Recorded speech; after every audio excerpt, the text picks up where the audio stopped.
కులదూరుండై పెక్కు వేలుపుల మృక్కుల్ రోసి చాలించి మోహలతా వేష్టితమైన మాతృపితృ జయా భ్రాతృవర్గంబనే ఫలవృక్షంబు బెకల్స క్రైస్తవపు నామంబునగానేమి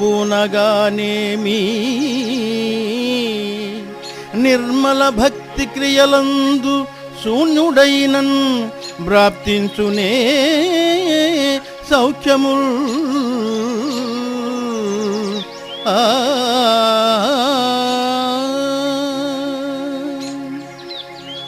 కులము పోగొట్టుకుని చిల్లర వేలుపుల సేవ చాలించి ప్రేమయను తీగలతో చుట్టియున్న తల్లిదండ్రులు భార్య అన్నదమ్ములు అను ఫలవృక్షమును పెరికివేసి క్రైస్తవ పేరు మాత్రము పెట్టుకున్నంత మాత్రమున ఫలము ఏమున్నది? నిర్మల భక్తి క్రియలు లేనివానికి ఆత్మ సుఖములు దొరుకునా?